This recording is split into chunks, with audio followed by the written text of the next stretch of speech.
Within our souls, we all possess a dream which lay dormant until intrigue strikes its match and sets the torch we carry ablaze, leading us down the path of the unknown towards our dreams. As coaches who are former high-performance athletes, our personal experiences have shown us that a coach, parent, or even a fellow athlete have the potential to either illuminate or extinguish the dreams of young athletes. Nothing is lost from the candle which lights another. We are here to share our stories and our passion to illuminate the champion within, empowering coaches, parents, and athletes to keep the flame of their dreams burning eternally. You are listening to Illuminating Champions with Michal and Ashley Anton. Thank you for watching another episode of Illuminating Champions. For our first-time listeners, my name is Ashley, and I'm here today with my husband, Michal. Hey, how are you guys? We also have our every time very special guest with us. He is our personal coach. He is our brand artist, and his name is Mark Patterson. Hi, Mark. Hi, Mark. So today's episode is entitled Being Coachable. And this is one of the most important aspects in being successful in anything in life, really, but of course, particularly in sports and in gymnastics, which is a very, very complex sport. And it hits on every aspect of life from physical to emotional to mental. So it's very important that it all gets tied together by being a person who is coachable. And we're going to explain a little bit better what that means for people who have never heard that term before, or for children who are listening in and are wondering, well, how can I be coachable to help myself do better in my sport or in gymnastics in our case? So Mark is going to help us out by asking us some important questions that will allow everybody to better understand this concept. So why don't you go ahead and start us off, Mark? Well, for the listeners who may be young athletes or parents who aren't very new to the sport. So I think it's best to start with how you define being coachable. Sure.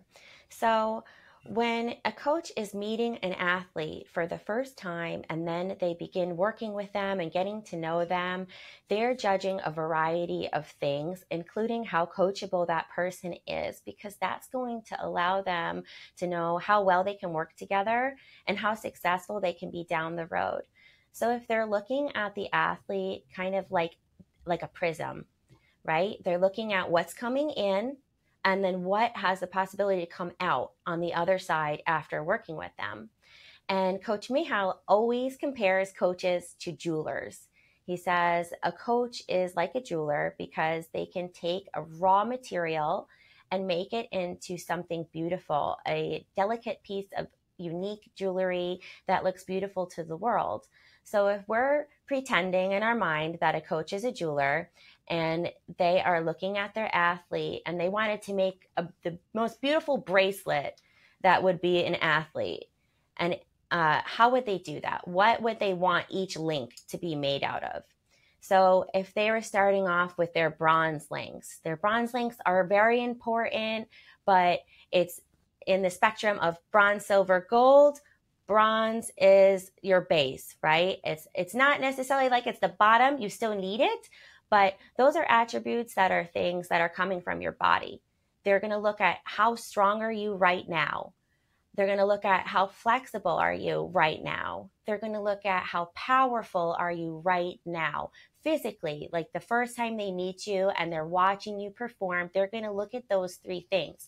And those three things are very important, but they're not the only important things. Then they're going to look at the links that are made of silver. And those links are the ones that come from your mind. So those are very, very important. And sometimes you see them a little bit later into getting to know the athlete. Those are things like, how hard is the athlete willing to work to achieve their goals or, what they want, to get a skill? How hard will they work? Are they ready to go through hard conditioning so that they can get stronger? Are they ready to, go through flexibility training so they can become more flexible? How hard are they going to work at that? They're going to look at how positive is their mindset, and how positive is it when everything's going great, and they're happy and things are coming easily. And they're also going to look at how positive is their mindset when maybe things are getting a little bit challenging and they're starting to struggle. Do they still remain positive? They're also going to look at how attentive they are. That means, are they paying attention? Are they ready to receive instructions? So when we look at our athletes, we're always looking at like, who's ready to hear what I'm going to tell them next? Because that lets us know that they want to become better and they're ready to receive the information that they need to become better and put it into action. And then they're going to look at, well, how focused are they once they get that information? They're going to start their skills. And are they really concentrating on doing it the way that I asked them to and telling their body the way that they want that skill to come out? And then lastly, how honest are they with themselves about their performance? Are they able to be critical of themselves in a positive way, but can they look and say, you know what, I know I could do that better. Next time I'm going to straighten my legs more on that trick. And can they honestly evaluate themselves? Then lastly, they have their gold links. These ones are coming from your heart. So these are, how much do you love your sport? And you can show that you love your sport just by how you carry yourself. If you really love it, you don't even have to try to show it. It's just going to beam out of you. You're going to walk through the door at practice and everyone's going to be able to tell immediately that you love gymnastics or whatever sport that you're doing, because you're probably going to be very happy to be there without trying to be happy to be there. You're going to be excited all the time and you're just going to be ready to practice well. They're going to look at, how much do you desire to be better? Are you just showing up to practice, or are you at practice on a mission? Are you there ready to become the best you could be that day and expand on the day before? Are you excited about your future? Are you ready to take on that next level of skill? Are you excited to get new tricks? Are you excited to go to competition? Are you excited for the challenges that your coach is going to give you, rather than fearing them? Like, oh, I hope I don't get any harder conditioning today. You know, you have to want it. Even though that's something that's really hard to go through, you have to want the challenge. And then, are you resilient through a challenge? So when that coach gives you something that's really difficult for you to do, are you going to fight through it until you achieve it with a smile on your face? And then once you achieve whatever it is that you were working towards, are you going to be humble about it? Are you going to look back and celebrate and be proud of yourself, but also notice, you know what, I had to work really hard for that, and I'm never going to forget how hard I had to work, because I never want to just think that, you know, this was so easy for me and give myself a false image of what I went through. Because then you can also look at your teammates and realize when they're working hard and be a great supporter of them. So it's really important for you to remain humble. And then those are all the links to this beautiful bracelet that's being creative. And the very last one that hooks it all together is if you are coachable, because you can have all those links, but if you are not willing to adapt to the advice that your coach is giving you and receive it openly and work together with your coach, the bracelet can never close and it won't stay on your wrist and it won't look beautiful. It will never come all the way together. So if you can do all of those things and you can listen to the advice of your coach and be open to hearing what they want you to do and put it into action, then you become a person who's very coachable to work with. And then that coach can be that jeweler and shine up that bracelet as brilliantly as they can imagine. And they can adorn it and embellish it with all gems and whatever they want to add to it to make it really shine in its own unique way. So I love this analogy that Coach Michal always uses about coaches and jewelers. And this is the way that I think about it in my mind as, you know, if I was making my bracelet of an athlete, these are all the links that I would love to have on my bracelet. So do you want to add to this, Michal? I cannot add anything to this. Like, that's like a masterpiece. Thank you.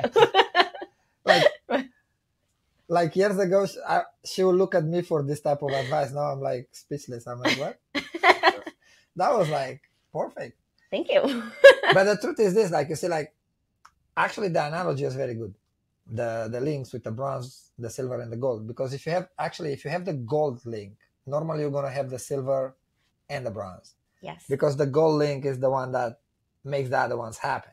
Right. Because if it's in your heart, obviously you're gonna wanna work hard. You're gonna wanna take challenges because you love it, right? When you love something, when you desire to have something, then you're gonna put up the work that comes with, you know. But like she said, in the end of the day, you also have to be receptive. The athlete has to be very receptive to the coach, you know. Like I said in past episodes, the coach has to pay attention actually to the athlete too and be receptive to the athlete's feelings and desires. And like I said, ego, no? You take your ego as a coach out and you look at the athlete ego. That's what matters, the athlete ego, because that ego is going to become the Olympic champion, not me. Understand? I'm the coach. I'm the one who has to bring that ego up to the Olympic Games. But they have to be very good listeners and desire to take that advice from the coach. Because you see, when the coach gives you an advice or a correction, we call it in gymnastics correction. What's a correction? It's a negativity. I explain my girls all the time in the gym, my athletes. I tell them all the time because they have the tendency to get upset when you correct them, especially when you correct them a lot. Like me, it's like, point your toes, stretch your leg, do this, do that. I don't know. They look at you, it's like, oh my God, this guy just in 30 seconds point out like how bad I am, right? Because that's how a correction is. I point out a negativity. I point out something that you did wrong, that you're not good at it, right? That you struggle with. And I point it out over and over again for you to make that adjustment. At the same time, I give you the right side, right? I explain, okay, you bend your leg here, keep your leg straight, do this, do that to make it better, right? Then you have to take that negativity as a positivity. Mm-hmm. Understand? You have to switch your mind and don't take it personal. Just look at it and be like, okay, he corrects me for this outcome. The outcome is going to be positive. Understand? And then if you learn to do that, it's much easier to let the coach you, because then you don't take it personally. Then your ego as an athlete doesn't kick in, understand, against the coach, because then you look at the coach, it's like, oh my God, this guy is always telling me that I'm doing things bad, you know? And I say that because, like, look, I was a very strong character as an athlete. I have the same character as an adult, obviously. Like, I'm pretty strong opinionated. You're opinionated, yeah. Yes, right? And I have a big ego, I'm not going to lie. And I had the same ego when I compete and I did gymnastics. And sometimes my ego got in my way, understand? And hurt my career, hurt my performing as an athlete. Because there was nobody to explain me how to be different. My coaches didn't have those tools to sit down with me and talk and explain me like, look, I did this and I told you this because I want you to perform this way. Understand? So you're saying that you weren't very coachable when you started? No, I was coachable. I was coachable, but to a point. For example, coachable but arrogant. Like how to say it correctly. You see, I think you limited was the mistake of the coach, and not for me to blame the coach, because today I am a coach. Understand? But I learned from that, because my coaches, they didn't have patience. Like I told you in the past, like I grew up in a socialist communist country. I grew up in a different environment. My coach didn't tell me 5 times to straighten my leg. My coach told me half of the time straighten your leg, and then the stick hit my leg at the same time. You know what I mean? Like the word was going and the stick was coming. And it was different. And obviously at one point I became resilient to that type of behavior. Resistant. You know? Resistant. Yes. You know, or my coach will not use nice words. Mm-hmm. He will not come to me and say, look, Michael, you know, like, let's try here to jump a little higher, or try to do 2 more ropes. You know, you want to be strong. You want to do better on high bar, on the rings or whatever, right? My coach will look at me and they will berate me with words. And then, yes, at one point, like I become resistant to that, because I had a big ego. I have a strong personality. I didn't want to be humiliated. And that's why the coach has to understand the athlete. That's why we talked in the past about those things, right? And I said the coach cannot have ego. The coach cannot put his thinking and his desire before the athlete. Because you cannot look as a coach as an athlete and the athlete does wrong and you are like, oh my gosh, this athlete is not matching my quality as a coach. I'm much better coach than this kid. I'm not going to coach her or him, understand? And then you berate them with words. You make them feel inferior. Mm-hmm. Just because you as a coach feel that you are way too superior to coach that athlete. And my coaches, they were like that. Understand? Although I was a national champion, took me one mistake and my coach made me feel that I was the last kid in the whole country. Understand? And that's where the mistake comes from the coach. That's why I said all the time, the coach has to pay attention very, very well to the athlete. The coach has to be a good jeweler. Yes, he has to be a good, very good jeweler. To be patient, and look for and the a very good imperfections. artist. Look, I told you in the past too, right? A coach is like an artist too, right?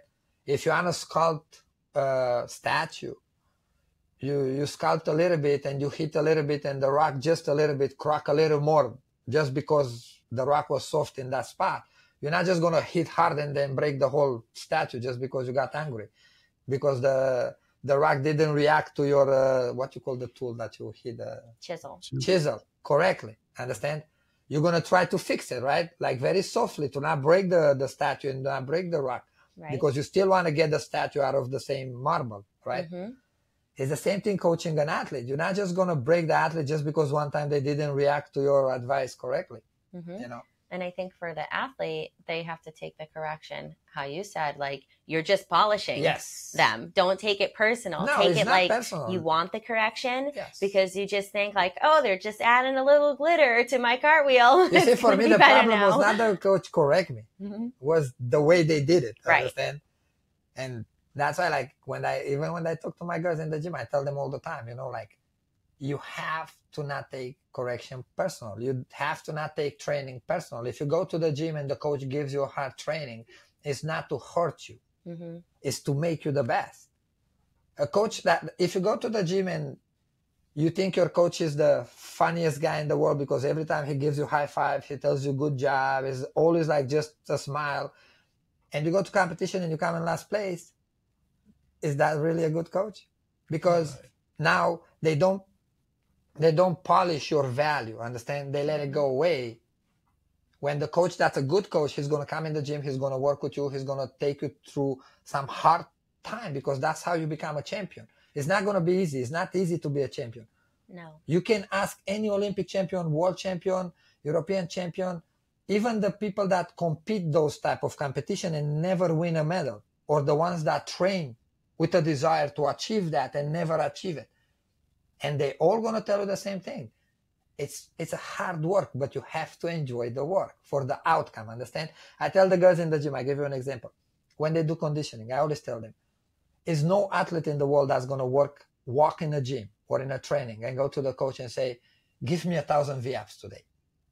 And say, nobody really loves conditioning. No athlete loves to do a hard conditioning training. They love the outcome of that training. Understand? Because they know that training is going to bring them closer to winning that gold medal in the Olympics or whatever championships they want to win. Understand? And that's why they do it. They do it because they love the outcome of it. Understand? Whatever is your dream, what's your dream? You want to be a stage champion. What's the work that comes with for you to be a stage champion? Understand? Then you have to love that. And then you have that, if you have that gold link, you said? Mm-hmm. Yes.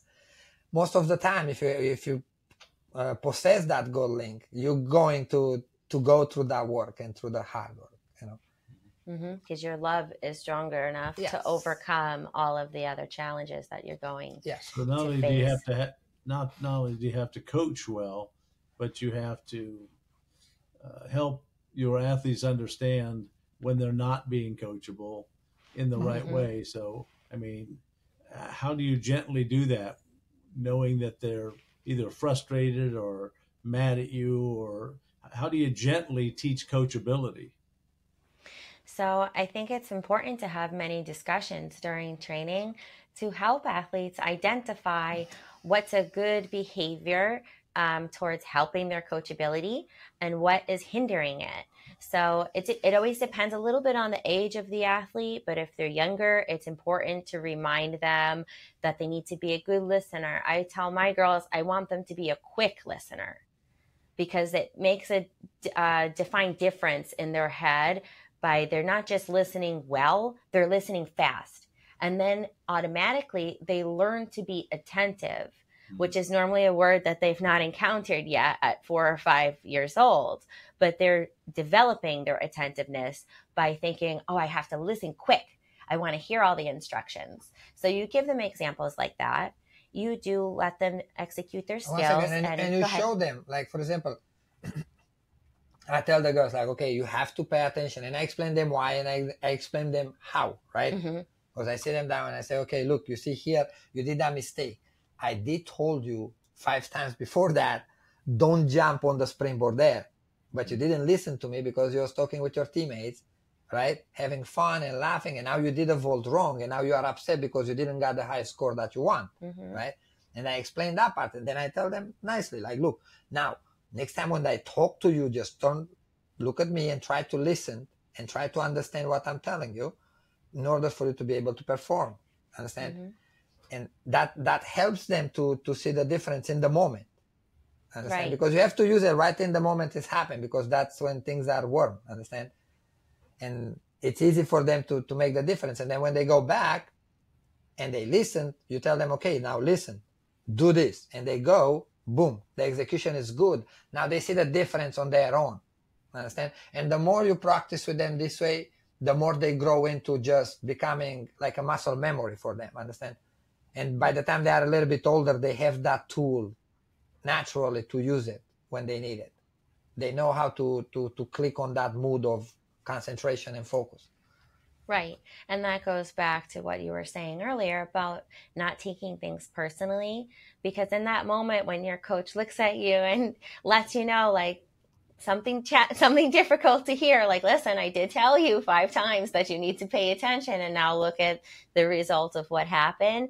You cannot turn around and be like, oh, my coach is so mean, because they're not. They're telling you that because they care about you. They care that you're safe, and they care that you improve, because that's why you're at practice, right? You want to improve. So you have to be mature enough to take the correction, even when it's a challenging one, to hear about your behavior. And the parent has to always reiterate at home, you know, that the coach is there for the best interest of the child. And sometimes, just like a parent does at home, if your mom told you make your bed 5 times and you didn't do it, she's not just going to be like, okay, whatever, right? They're going to make sure that you do that, because that's the expectation that she has of you. Keep your idea. Okay. You see, now we go back to past episodes when we talk about the trinity, right? Where the coach, and I said all the time, the coach and the parent has to work very well together to help the athlete. This coachable comes from the parent and from the coach. Understand? But the parent is the one that actually enforces it the most. Because the coach, like, other than to tell you, listen to me, and explain you, and those things that I said before, like you use like in training, like, look, when you didn't pay attention, this happened. Now you pay attention, you did so good. You know what I mean? But if the athlete is now receptive, the one that can help the coach bring that into the athlete behavior is the parent. Understand? Because the parent has the athlete for the longest time at home. Then if the message is contradictory at one point if the parent gets upset because it's like, oh my gosh, my daughter got corrected today 5 times. I watched the practice and she got corrected 5 times and the other kid got corrected 1 time. At the end of the day, as a parent, sorry to say it, you're not a professional. As a coach, I correct the child based on the child needs. Understand? Maybe I correct one girl 1 time because she has that personality that she needs 1 time or 1 correction, 1 time. Understand? She has that type of behavior that's how I have to work with her. I correct your daughter or your son more because that's how they are. Understand? Then you as a parent, you just have to look at the fact that in the end of the day, your child didn't take the correction, right? Didn't listen. And you have to try to help the coach fix that by teaching your child how to be coachable. Understand? And explain them why they should coachable. As you said in so many times, so many episodes, that it's the triangle, right? The athlete, the coach, and the parent. So obviously some parents might have a problem being coachable themselves. So do you spend some time nicely working and making helping the parents understand coachability and their role in that triangle? Yes. Yes. I always talk to my parents. Like I'm always like in the office talking to them and explaining. But in the end of the day, they are adults. Comes down to them wanting to take that correction.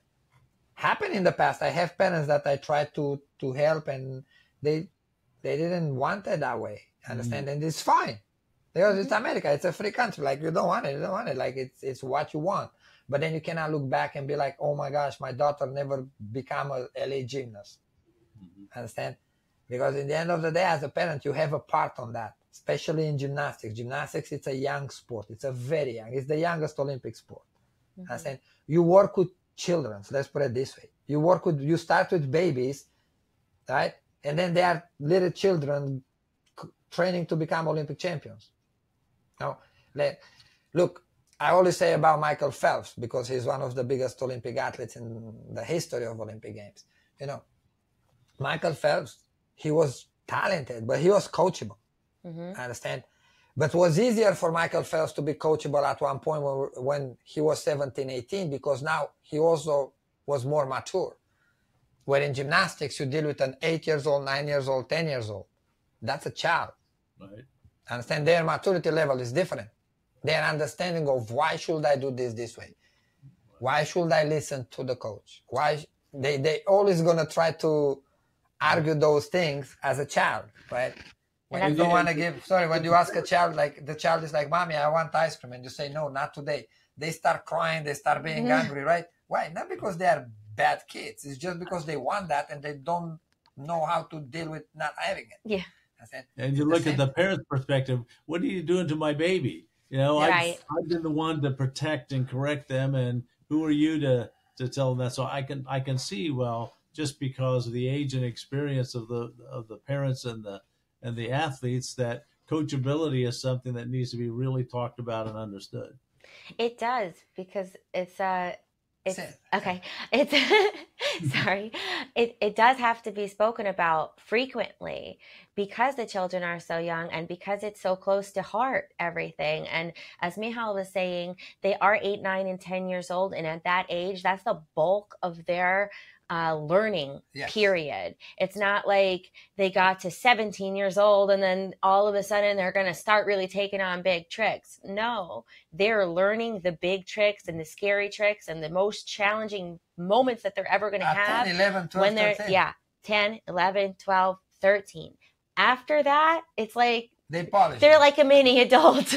Gymnasts mature. It's like dog years, the rate of maturity that you get as a gymnast, because you do encounter such adult concepts as a very young child. So that trinity has to be very strong, and you do need to communicate with one another, because as you just said, it's very high emotion. Of a coach wants the best out of their athlete, and they have to not get frustrated when it's not working, and try to find ways to get through to the athlete in a kind and constructive way. The athlete can't take it personal and get mad that their coach is mean because they have a certain expectation of them to just, make sure they're paying attention or complete their skills in a correct technical format. And the parent can't get upset that the child gets frustrated that the coach is correcting them, or that the coach is correcting them a lot, or compare, as he said before, the training of one athlete to another. You really need to look at your own individual child. And if you have questions about why the coach is approaching your child in a specific way, ask it. Ask that. It's always really interesting, I think, to hear somebody else's perspective of what they interpret about the child's personality, because even between myself and Michal, we're 99% of the time always on the same exact page, but sometimes he'll notice something about somebody a little bit differently than I will. And he'll be like, you know what? Next time when they do this specific skill, try saying this way, or I'm going to try this way today, because I think this is how she's receiving it. It's not being received the way that, like for me, like I even ask her to watch me coaching. Because I want her to tell me what I'm doing wrong, or if I'm doing something wrong, or if I should do this different, or because sometimes like I have an athlete and she struggle, right? And let's say she struggle emotionally to go to do a combination on beam, right? And then I'm explaining this way, and I'm explaining this way. I'm trying this, I'm trying that. And I can see it's not working, right? I cannot go through her, right? Then at one point, I ask her all the time. I put her there and I say, can you look? And please tell me from outside, like, I'm going to do this way. Works or not? Understand? And then she helps me with that, you know? And why? Because, you see, I don't have an ego when I coach. Because you're coachable as a coach. Yes, understand? Like, I don't have an ego when I coach because my ego is the athlete ego. I want to make her the best in the world, and I'm going to use every single tool in my pocket to make that happen. Understand? And she's one of my tools because we work together, right? Like I'm one of her tools in coaching. We work together. We are a couple, right? That's how we coach girls gymnastics. We're going to do an episode on that, the Yes. coach's toolbox. Yes, you know, and I'm using it, and I'm using it at the full potential. And I just heard, I have an assistant coach. Sometimes I talk to her and I have her like watch something or I look at something for her. And it's the same thing. I have that relation with my coaches in the gym. It's a team. To make the athletes better, you know, and that's how coaches should be, you know. The whole process. It's a whole process. And I told you. You have to know it, teach it. They have to try and do it. You correct. And if everything works right with the right attitudes and egoless concept, it'll work. Yeah, but it's hard because most of the coaches, they have a big ego. They don't know how to put it on the side, and they don't have because you see, your ego can be positive or negative. Because ego is what drives us to do things, right? And can drive you to do things for the positive side, or can drive you to do things to the negative side. Then if you use your ego positively, it's a good tool to have. Understand? It's a good asset. But that ego is a very powerful asset. Everything that's powerful can be also used for wrong. Understand? That's why you have to be very careful with that and pay attention to that and be aware of it to know how to use it correctly. It's the same for athletes. So I want you to, in case an athlete is listening, because it's the same for them, if their ego can be positive or negative. Yes. And when you get a negative ego, that makes you become uncoachable. And sometimes it's a temporary moment. You don't want it to be permanently uncoachable. But that's why I give you in the beginning, I gave you the story with my coaches and how I fight them with my ego. Not all the coaches, few of them. But because they were not nice, so to speak, understand? And they didn't understand me. Like I was a 13 years old, 14 years old little boy. Then if you come and you insult me physically or you insult me in front of other girls, obviously I'm going to have a reaction.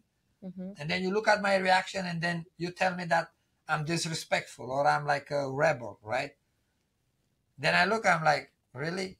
You just insult me for the last 30 minutes. You know what I mean? Like, and I'm not that guy. Then they look at my teammate that will get insulted for an hour and the guy will just sit down there because he didn't have my personality. Understand? And they will not make the difference that I'm different. I have a different personality. Understand? I'm not a person that's going to put his head down. Like I said in the past, I start sport as a sick child. Then obviously by the time I become a real elite athlete and I won championships, I got there because I want to show the world, I want to show everybody how strong I am, how good I am, right? I didn't want to be that little weak kid anymore. Then obviously my ego, my coach should understand just through that. They should understand how big my ego is. Understand? Because for me, if you give me today an athlete that comes in the gym and she struggles so much, right? She's unathletic. She's weak. She's physically weak, right? She has hard time understanding, but she wants it. And she works hard and she works hard and she works hard. And 3-4 years into the sport, she becomes national champion. I know that girl has a huge ego. And I know that I cannot push her to be obedient. Understand? Because she's not going to. She's going to fight me back. Remember, like we talked in the past episode, was about how you have to work as a coach. You have to be smart enough and work with the mistakes, right? Technical mistake or behavioral. Because sometimes, like, you cannot just mold someone to be 100% the way you want it. Or like someone else that you like. No? Because you look at an athlete and she or he is very talented athletically, right? But then you have another athlete that's not that talented, but it's a very good listener, right? But now you know that this guy that's not that talented, but is very good listener, it's good. But this one here doesn't listen very well. And you know that if this one that's very talented will listen like this one that's not that talented, obviously the one that's very talented is going to be the most famous athlete in the world, right? And now you push that one to become behaviorally like the one that's not that talented. And you break him or her because they don't have that personality. They don't have that behavior. You have to help them to change as much as it's going to allow them to use their potential, understand? And you work with the rest of it. Makes sense how I'm explaining? You know, and going back to the coaches with the, when I said the first story, like, right, with the coaches, like not coaching correct to my personality. One of my last coach actually in gymnastics, the man that brought me back to the national team, and I was retired kind of. You know, I mean, I wasn't even in the books for competing gymnastics anymore. And he was old, and everybody would be like, oh, he's old. He never coached gymnastics at a high level. He's not that good, right? He couldn't spot me. That man was the best coach that I ever have. Ask her, like I call him every time for Christmas, for the Easter, for, you know, like even today, he's like 9 years old, I think. Like, I love that man, you know. I used to call him like a father coach, you know, because he was like a father figure for me.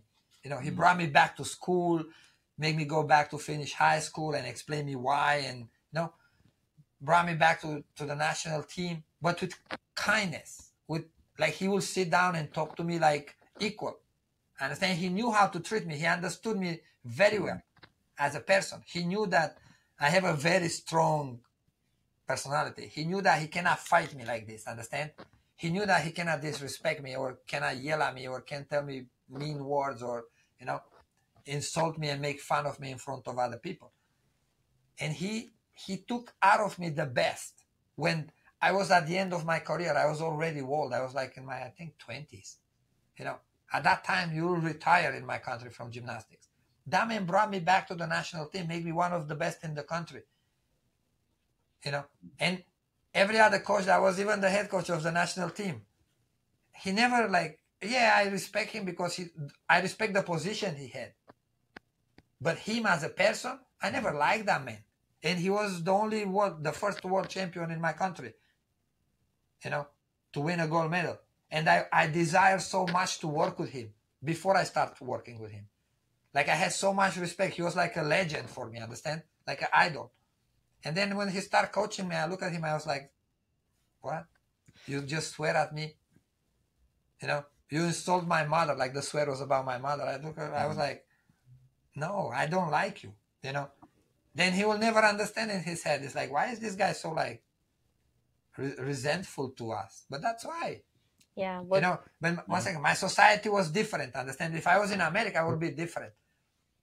But I was in a society where, you know, people were obedient. We were raised to be obedient to the government, to the people in power, the people that had a bigger position than you have to obey them. That was the education in my country at the time. You know, if someone was the head coach of the national team, you just put your head down and that's how it is. And that was not like that. You know? I think we'll do the opposite half of this episode, like the opposite of this episode of having that whole bracelet of an athlete and then not realizing it as a coach. We'll do the coaching side. I want to go back for a second to what Mark was asking about helping an athlete identify and bring in a point that you were making about the ego and try to give an example to an athlete of when their ego would be giving, like a positive ego would allow them to be very coachable and successful, and a negative ego would have the opposite reaction and hinder their progress. But it's connected with this story because you see, my ego was positive when I said about my last coach. His name is Francis Coachish. And with him, I always been positive. I still had the same ego.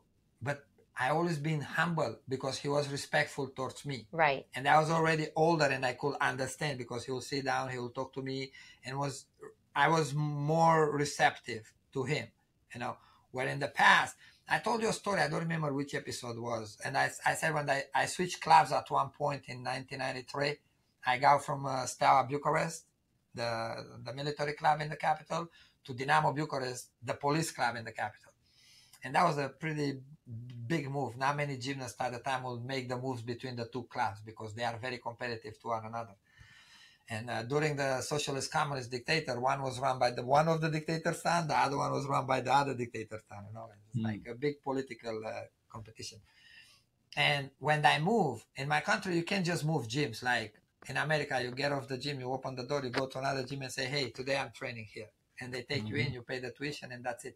In my country, you need it kind of like a green card.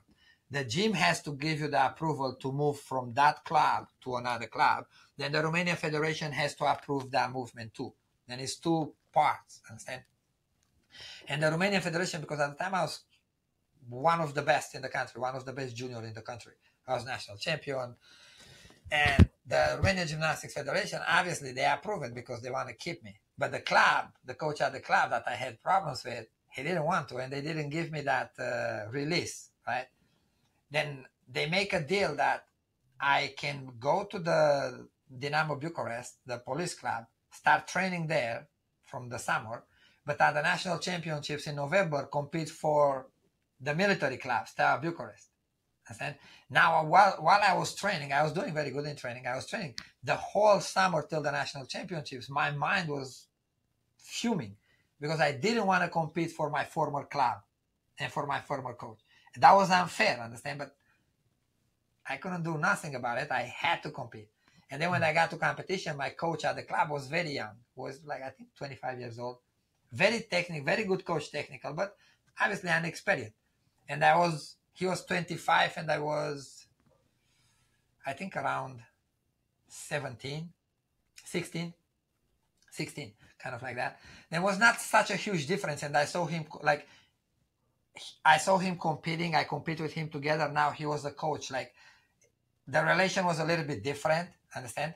It's not like you walk in a gym and you have someone as a coach. We was teammates and then he became the coach kind of.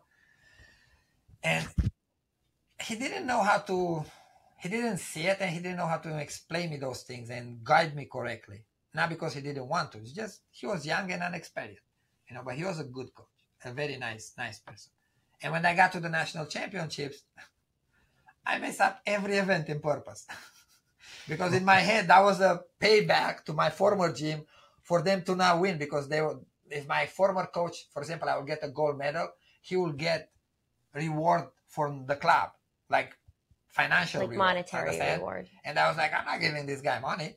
And I messed up every event. Now the Romanian Gymnastics Federation, the president and everybody else look at me like, oh, this guy is like, look at him. Oh, look how he behaved. You know what I mean? Because they knew I did it in purpose. But they didn't understand why I did it. Understand?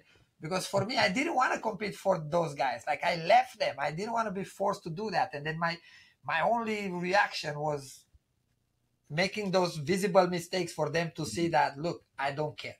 Understand? But nobody explained me at that time that the only one that pays the price for that behavior was me. Understand? Nobody else. I was the one who paid the price. Then I wish at that time I had a coach that could guide me correctly and work with my ego, understand, and explain me what's right and what's wrong. And that's why when coaches have athletes, when they have those coaches that sit you down and give you that reality check, for real, understand? Those are good coaches. They are coaches that care about you, understand? They are coaches that want your best. Because I didn't have that. If I have that coach in that moment, today maybe I will be a world champion or Olympic champion. Because that competition changed my career. Understand? Because everybody look at me with, he's not serious about it. Understand? And I never got another chance. Till I was like 20-something years old and my last coach brought me back to the national team. But even then, they were looking at me with the same eye of, you can't trust him. Understand? And that followed me my whole entire career. And I did it just because I was upset. I was insulted, I was upset, I was humiliated. You know, but nobody saw it. Nobody understood it. And I was young, and, you know, I didn't know better. The word that comes to mind to me is the word spirit. Like when they talk about a spirited racehorse, he's high spirited. That's a good thing.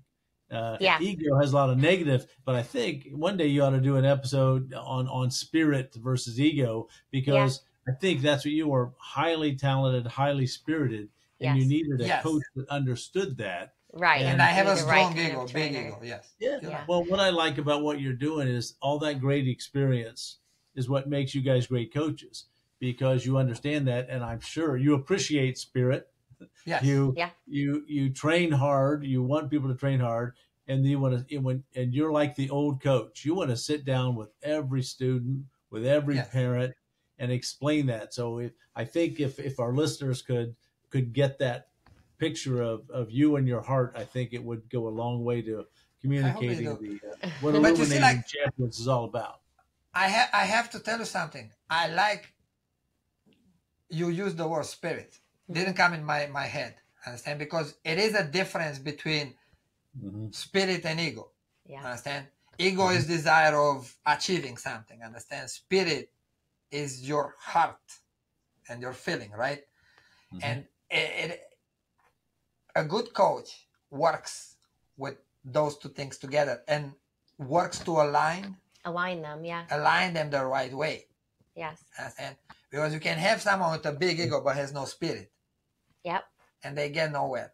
Understand? They're going to get eaten by their own ego. They're going to be unsuccessful. They're going to be nothing in life. But when you have someone with a big ego and a strong spirit, those people are the ones that are going to be successful. You just have to guide them positively into the good side, because, like I said in the past, those two things together, they are like powerful. Yeah. And all that's powerful in life can be used incorrectly, you know? Sure. And you don't want that. You want to guide it correctly. But yes, I was strong-spirited. That's what I try to explain the whole time in the story. And I have a big ego because I want to be an Olympic champion. I want to be a world champion. I want to be a Hall of Fame athlete. But my spirit was very strong. And that's what my coaches didn't understand. I was like a wild horse that you have to learn to ride it. And they didn't know how to ride me. I say that actually, like I told you in the other episode, I have a little girl in the gym, and I told the mother that she's like like a nuclear bomb in a little grenade. And the other day I told her in the gym, I was like, it's like you have this wild horse that's so fast, so powerful. So you have to tame her. We have to tame her. You have to teach her how to let you to ride her, to coach her. Understand? Right. That's the same. It's the same concept. So, I love the stories that you told. I was hoping you would say them. And I think just to tie everything together at the end of this episode, in case we do have athletes that are still listening, I think we should point out to them some examples that may occur in their life inside the gym of coachability. So for example, if you're having an athlete that will use something that's a struggle, because this is when you normally stay coachable or become uncoachable. So let's say you are on your least favorite event of beam and you don't really love beam. You're a little bit afraid of beam, and your coach is there and they're being supportive of you. And they want you to try to work through something that you're afraid of.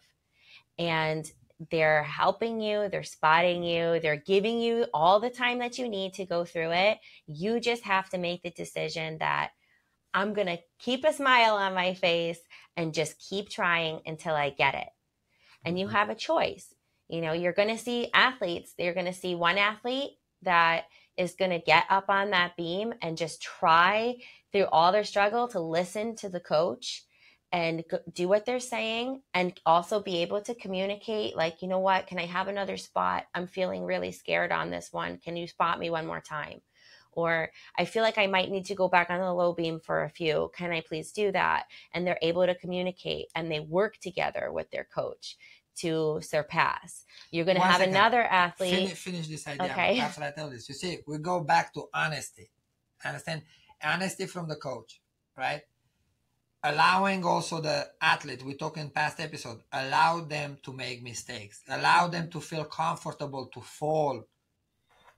If they don't get injured, they should feel nothing, because okay, if you get injured, it's painful, right? To break a leg, obviously, it's going to be painful. But if you just fall and make a mistake, should have no consequences.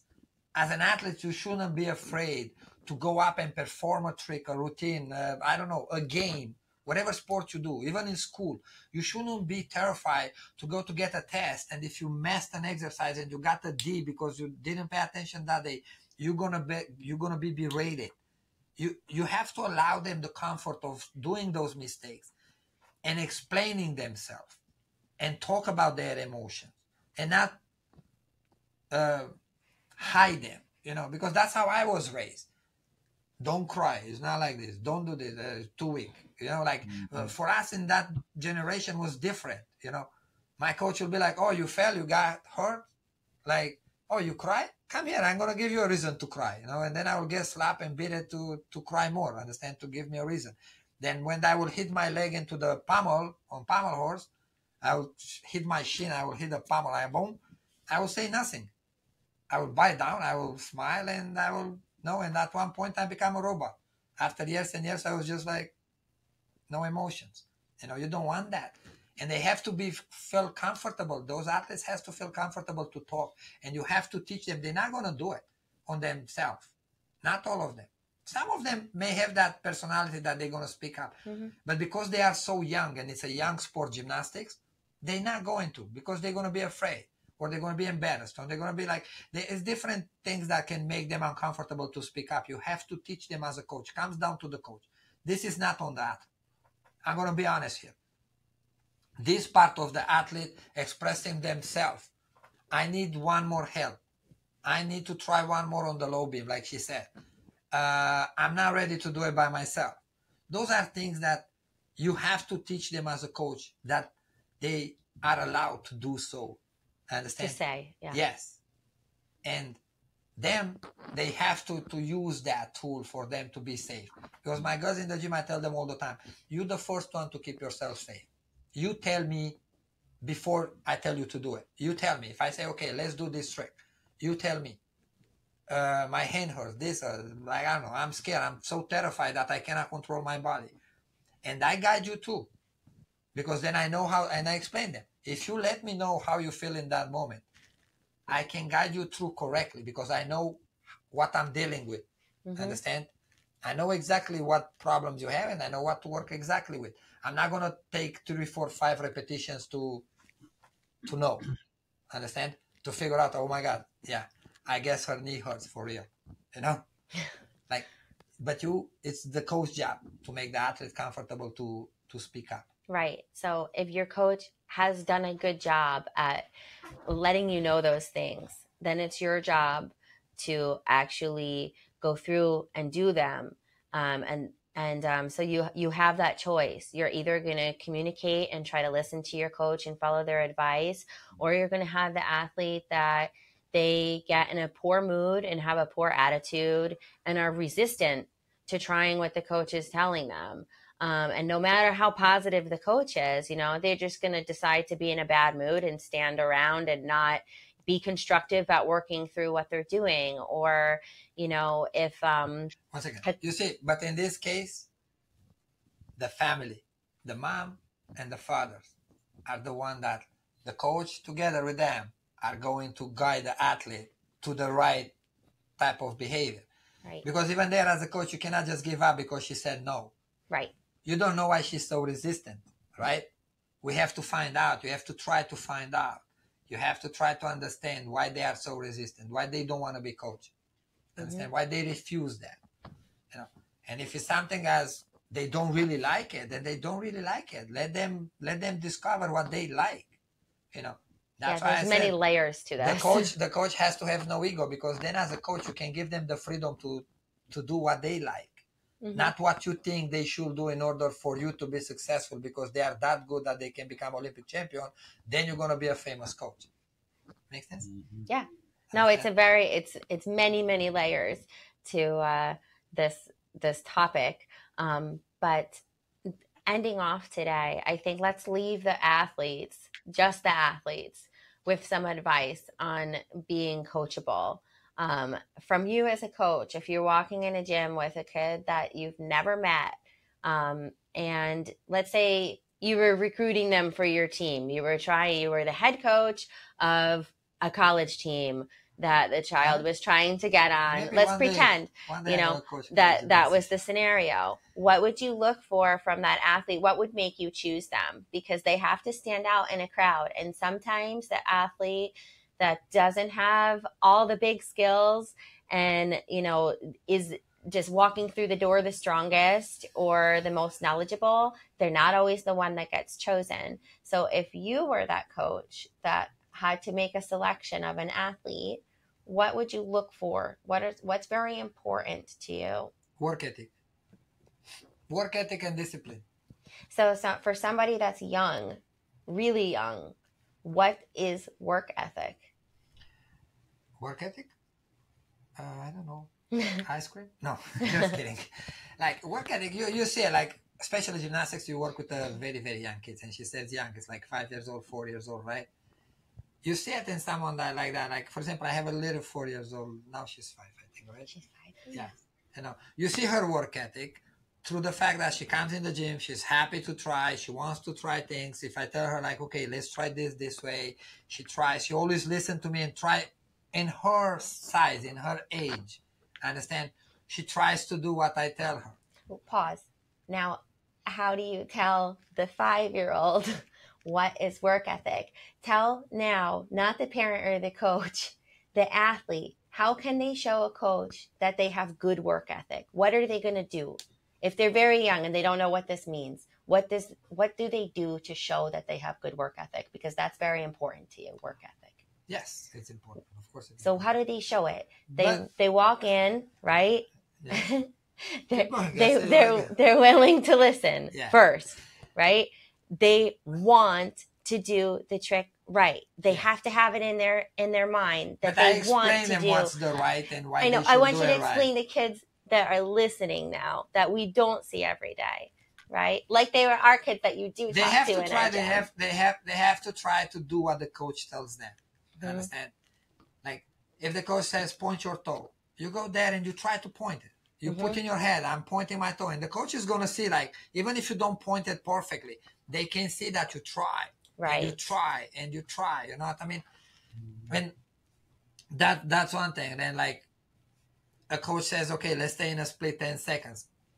And I see the athlete, they try. And even though that split is not going to be good, it's a 4 years old, obviously, but I see them trying. Like, I know that work ethic is there. Understand?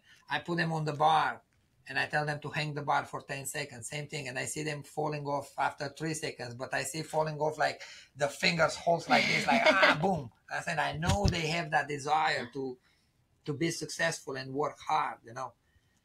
And it's, how to say it, on those things, like they grow with the age. Like you start saying them more and more and more. But also, once again, it's not just the athlete, it's the coach that has to explain that little 4 years old what work ethic is. Right. That's where the secret is.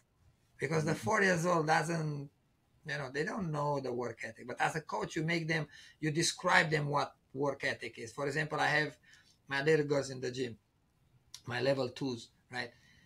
Obviously, they come in the gym, they are 5 years old. They're going to run around, they yell, they have fun, and like they get distracted, right? Then I call them to me, I sit them down, I say, hey guys, do you want to be a champion? Who you like? They are like, oh, I like Sunis Ali, I like Ali Reisman. I said, okay, you want to be like Ali Reisman? This is how we have to behave. Now look, and I put them, no, stay straight like a gymnast, this, point your toe. And I show them, and I put one at a time. I say, look, straight your leg and point your toe. And then I ask the other ones, which one look better, this one or that one? No? And obviously the one with a straight leg and pointing toe look better. Then they get a visual of what I'm asking them. Understand? And then after I build that type of understanding with them, at one point I can just reiterate it, like, okay guys, let's do it like professionals, you know, like on TV. Point your toes and straight your leg, you know. But that's coming more from the coach at that young age to teach them how to listen.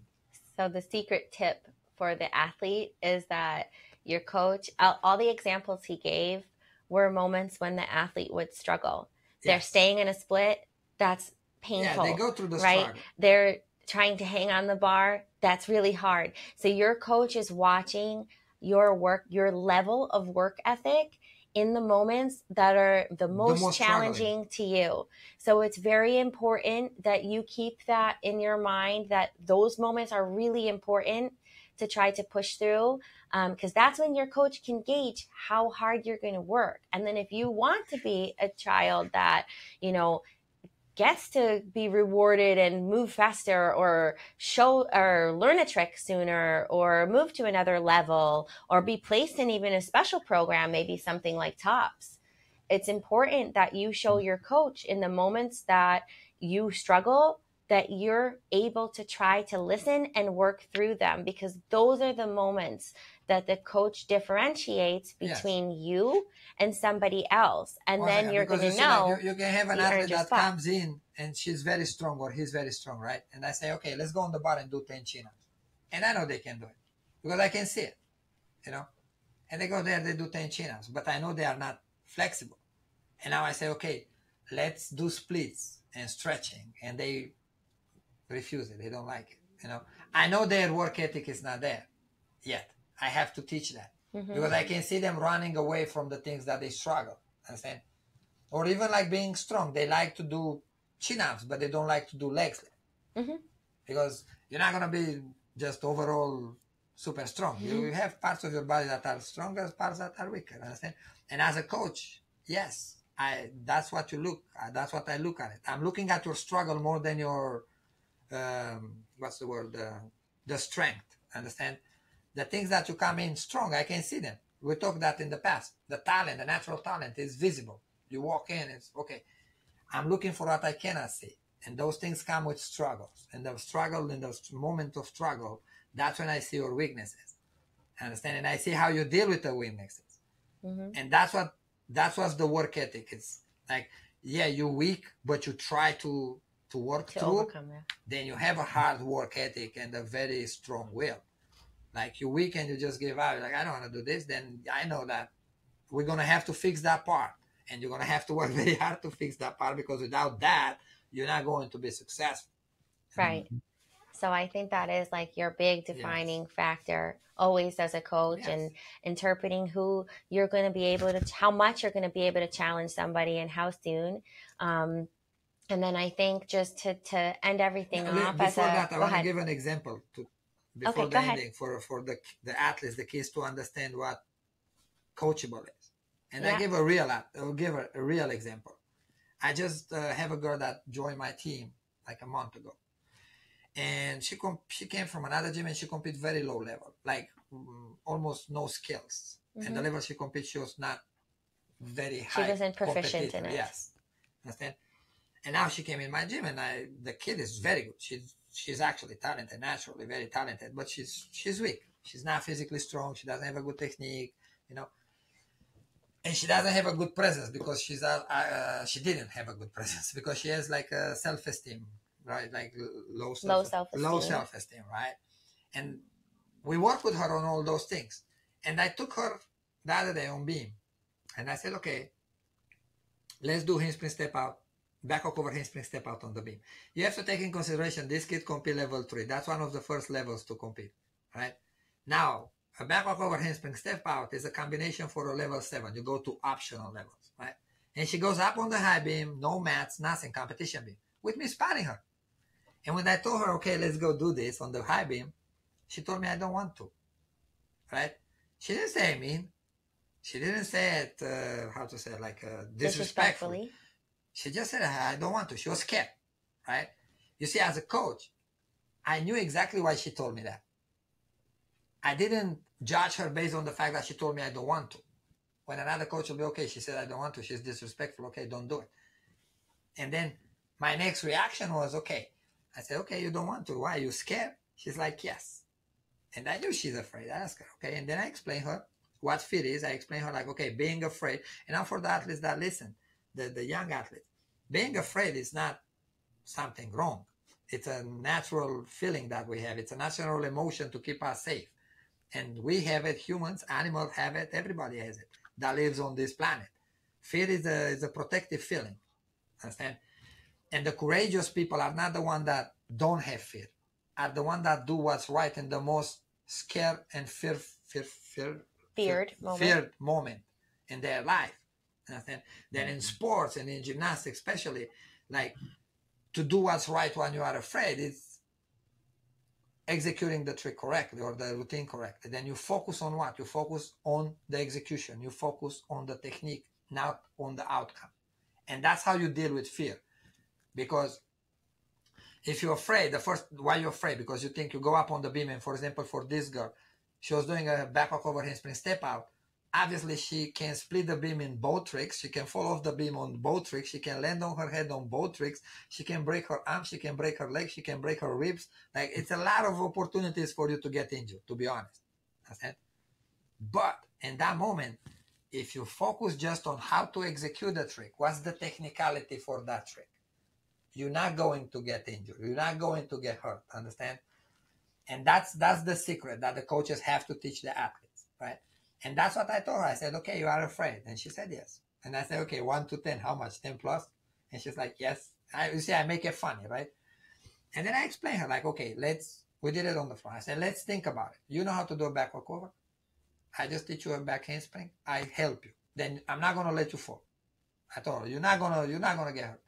You know, I'm going to catch you. I'm here to protect you. All I want from you is to think about how to execute the tricks, you know? And I told her, you want to be an elite gymnast one day, you have to go through these moments.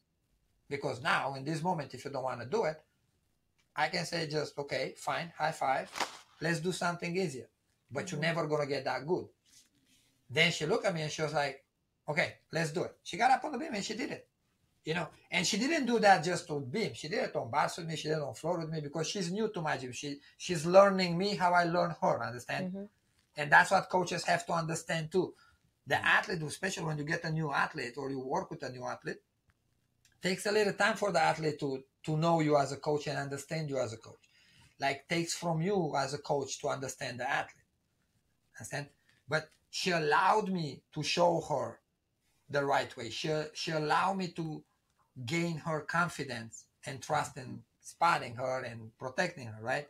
She allowed me to give her the advice. Although in the beginning, her first answer was a refusal. Mm-hmm. But as a coach, I didn't took that literally.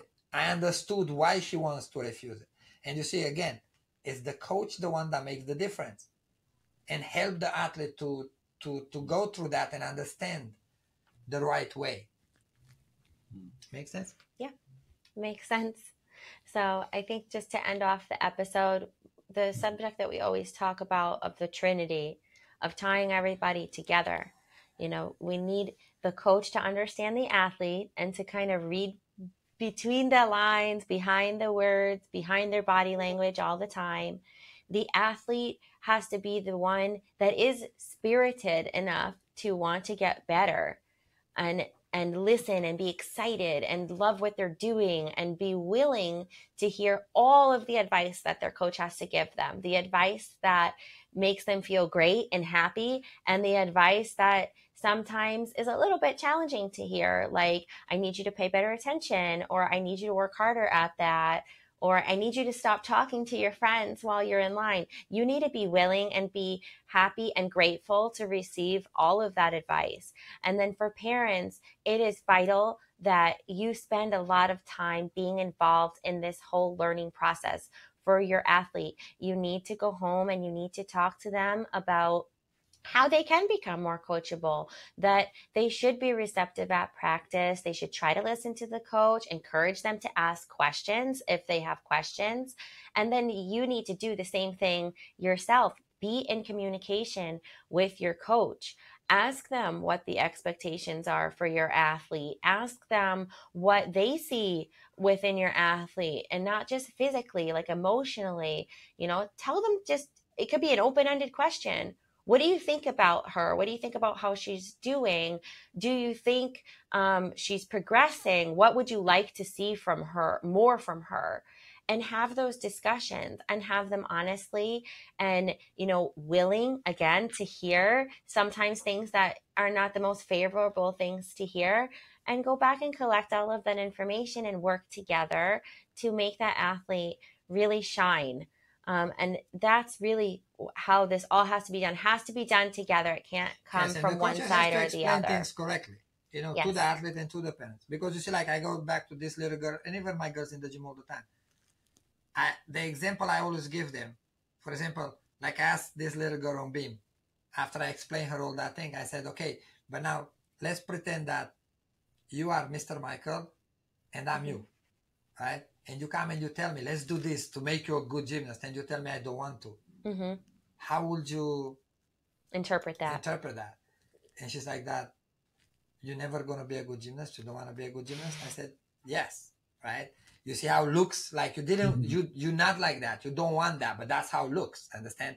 And then, like, when I talked to the mother and I explained the mother, and like we talked, like it was a fun conversation actually, right?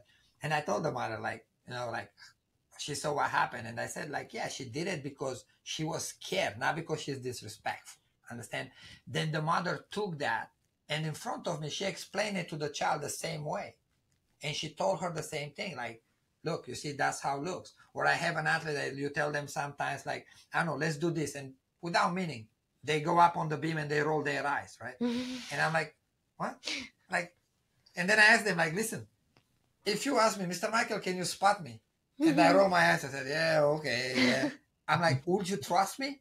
And they're like, no. I said, you see, it's the same thing for me. You are going to do a very hard trick, and you want me to trust you, but you go on the beam like, okay. I'm like, it doesn't work like that. You have to be excited. You have to show me that you're ready, And that's why I said the coach is the number one over there that give the tempo to the parent and to the child. Yeah, well, they're the jeweler, so it's their job to make everything Or the music. shine. Remember I said in the past, conductor, the conductor in the past episode. We wear many hats as coaches. So we want to say a big thank you to you, Mark, for helping us with this episode. We hope those of you who tuned in live love the experience. We're going to do more of them in the future, as well as implement some upcoming workshops. So stay tuned for those. And just remember, you can always subscribe on any platform that you prefer to listen on. We have an Instagram, Illuminating_champions. We also have a YouTube channel. You can also subscribe even on Apple Podcasts or on Spotify. So if you're enjoying this and you never want to miss an episode, make sure to subscribe, like the videos if you like them, leave us your feedback. We want to hear from you. And thank you again, everybody, for listening. And thank you, Mark, for your help. Thank you, Mark. And thank you, everybody, for listening. Thank you for listening to Illuminating Champions. Don't forget to subscribe to our channel and stay tuned for our next episode.